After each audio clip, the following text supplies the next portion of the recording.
Hi, this is Charles.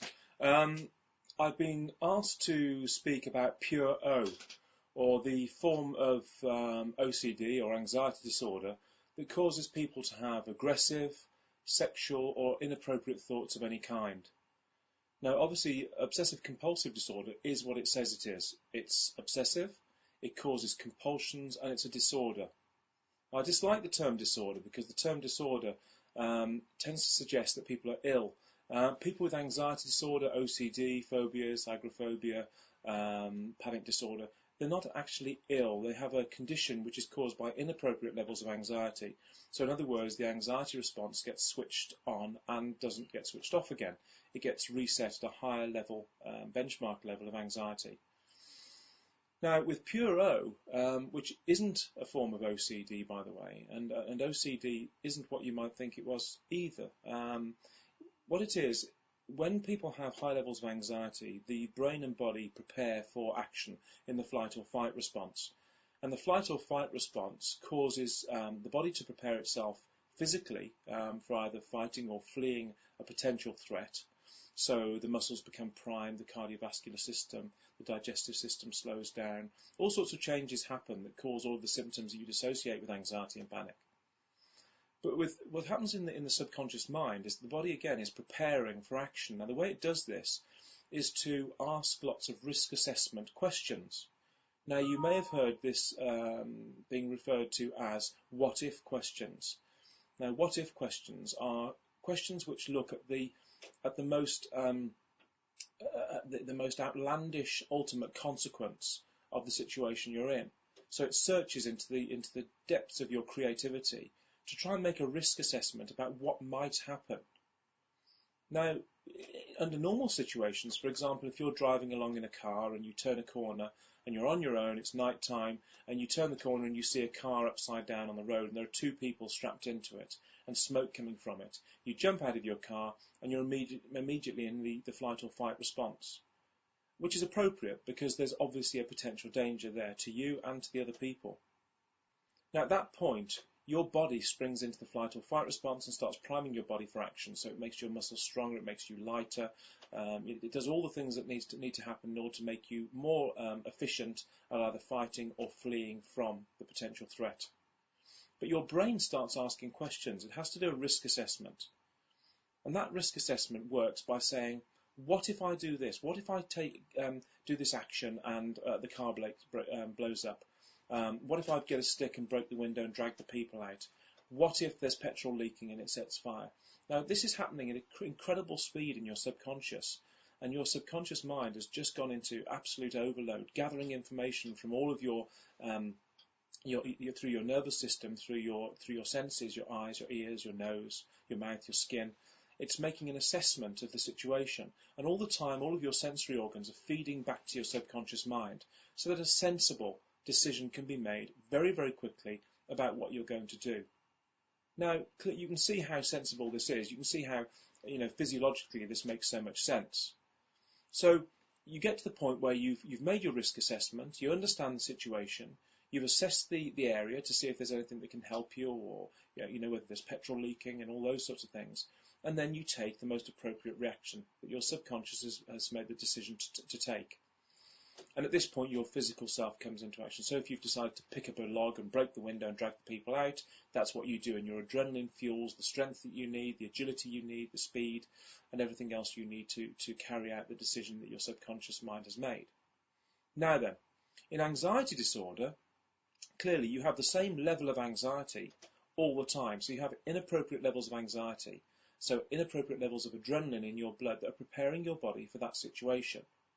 Now let me explain. If, for example, if I open the door, if we're stood outside a room and I open the door and I push you into the room and there's a lion in there and I close the door behind you and you're in the room with a lion, straight away you go into the flight or fight response, because it's either you kill the lion or you die, or you somehow subdue him. So you have to make a very quick decision. Your adrenaline pumps around your body, your mind starts asking what ifs. What if I fight him? What if he eats me? What if he bites my arm off? What if I pick up this chair and smack him around the head? All of these questions are going on in your subconscious mind to make an appropriate decision about what to do to either kill the lion, pin him down, or to get out of the room, or whatever. But obviously, if I push you into that same room and shut the door behind you, and you're still feeling those senses of anxiety that you did before when the lion was in there, but there's no lion there, there's no real threat, you can understand how your levels of anxiety are inappropriate. So in other words, your anxiety is false anxiety, it's false fear, because you're sitting there now at your computer listening to me. You may or may not be experiencing high levels of anxiety. I'm perfectly calm. An anxiety disorder sufferer could be experiencing the symptoms and the feelings of anxiety coursing around their body, even though they know that there's no potential threat in their environment and nothing's going to happen to them. So, let's go back to the beginning again. You've got a situation where you've jumped out of your car, you can see some people in a car upside down on the road, you have to make some decisions, your anxiety levels go appropriately high, and you make the correct decisions, and not only that, but you take the right course of action at the time based on those decisions. Alternatively, you're sitting in your room, you're looking at your computer, you know there's no threat around, there isn't a burning car or a tiger or anything else, but you still feel anxiety.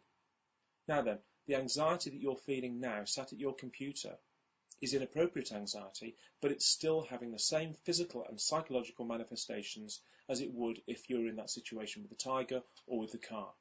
So you're sat there, your heart may be racing, your body's becoming primed for action. It could be that your stomach is churning, you've got IBS, you've got sweats, you've got palpitations, you could feel dizzy, you could feel numbness in your face and head, your neck, your shoulders, your left arm might feel heavy.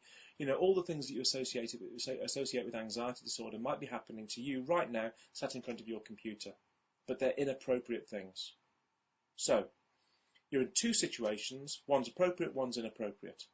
Now you're sat at home and in your environment, like you were with the car overturned in the road, you're looking around, assessing the situation. So your nervous system and your senses were feeding back to you all of the data with which to make those decisions during an appropriate anxiety response.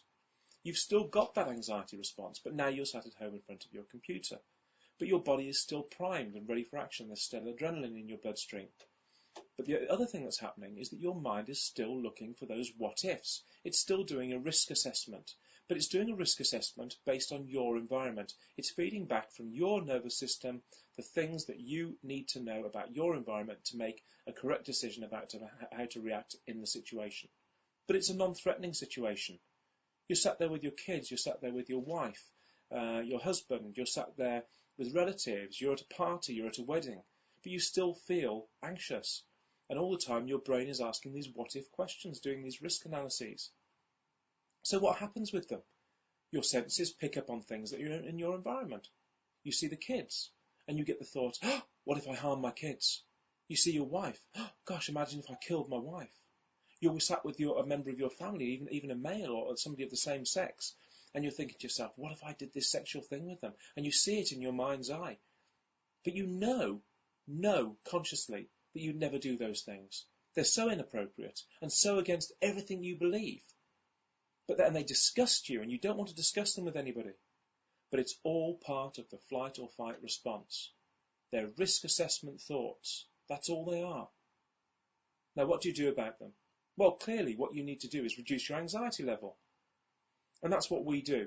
I'm not trying to sell the Linden method to you. I'd love you to try it because I know it works to do this. But 99% of our clients have these inappropriate thoughts, either constantly, at varying times, or at times of higher stress or higher anxiety or during a panic attack.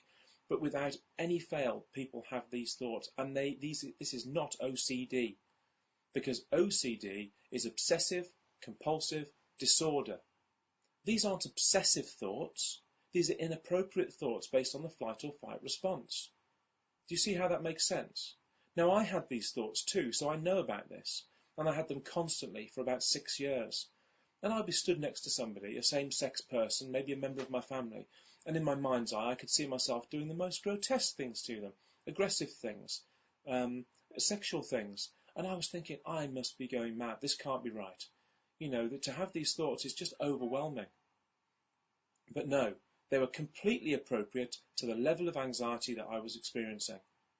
I also had OCD, but that came and went really, and it was more to do with contamination issues. And especially in childhood I had that. So OCD is a different thing. Pure O, as people call this, gives the impression that somehow Pureo is related to OCD. It is in as much as it's fueled by the anxiety and these what-if thoughts, but it's different in as much as that there isn't a compulsion involved. So there's no action, there's no practicing of a physical action. So Pureo, as it's called, these inappropriate thoughts, is just a separate symptom of an anxiety condition, of panic disorder, generalized anxiety disorder. In the same way as agoraphobia is another symptom of a panic or anxiety disorder. Now, OCD, Pureo, these inappropriate thoughts, can all be cured by addressing the subconscious anxious habit that fuels them. And what do I mean by subconscious anxious habit? I mean the habit that you've created in your subconscious mind using your absolutely incredible superior creativity, which every anxiety sufferer has, without exception, because without it they're not able to somatize this condition, in other words, think their way into it. But it's their creativity that fuels and builds and retains the anxiety response and the anxiety disorder deep in the subconscious mind, in the part of the brain responsible for the anxiety reaction. And because the anxiety response is stored in that particular way, and because anxiety and fear is the only emotion that is adaptable to your environment, because it has to be. When you move into a dangerous environment, your anxiety levels have to rise. And when you move out of that environment, they have to fall. So if you live in a dangerous country and you move to a non-dangerous country, you adapt to that environment. And the way you adapt is that your sensory organs see that environment, feed it back to your subconscious mind. Your subconscious mind says, well, I don't need to be as anxious in this situation. And then your anxiety is suppressed and a new behavior is formed, a new non-anxious habit. But if you have an anxiety disorder, your anxiety condition, your anxiety levels go up to a higher level, and they fix there. And your thoughts and the environment that you build for yourself as somebody with an anxious habit feeds back to the subconscious brain, and what happens is you develop this anxious habit. It's stored and perpetuated in the part of the brain responsible for the anxiety response.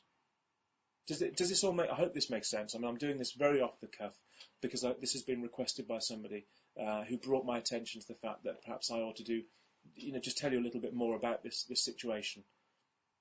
So what's the solution? It is to undermine and remove the subconscious anxious reaction that fuels and perpetuates the anxiety at its core. And there's only one way to do that, and that's through structure, support, guidance, and through relevant structured support and guidance.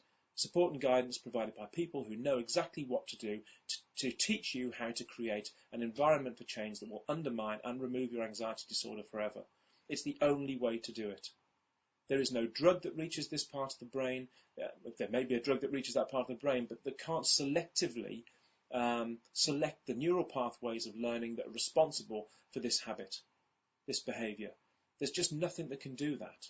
It would be difficult to do through surgery, let alone anything else. In fact, you'd destroy so many other brain cells with medication or surgery that could address this area of the brain that it just wouldn't be worth doing. There is no medication that can reprogram the specific neural pathways that you need to reach in order to overcome and eliminate your anxiety disorder completely. It's impossible. So medication can't do this. And the only way to do it is to talk to people that have done it. And those people are the people that we have helped over the 12 years that we've been doing this. And myself, I've done it myself, and I know how to do this. And my staff are trained in building the environment for change that you need to overcome this completely, very, very quickly. Very quickly. And in fact, those thoughts stopped in me within 2 days of starting this structure. Within 2 days, my panic attacks stopped, my derealization and depersonalization stopped, and these pure O thoughts stopped. They stopped completely. They went away. My anxiety took a little bit longer, and it died down over maybe a few weeks really, until it was completely gone. But it was completely gone because I no longer had that subconscious anxious habit fueling the thoughts, fueling my disorder, and the thoughts went completely. I hope this explains what I'm trying to get across to you, and I hope it makes complete sense because 115,000 people helped so far, and by the time you watch this video, it'll be more people. Look on our YouTube site, Facebook site. Look on panicandanxiety.com at the comments we get from our clients. Look at the videos, testimonials. You'll soon see that there's nothing else that touches this solution, nothing else in the world. And we know this works, and I know this works. And if you don't try it, you're not doing the thing that absolutely every recovered anxiety sufferer has done to get completely well. We can provide the structure, the support, the ongoing support, and the material, the advice, and the experience to get you well.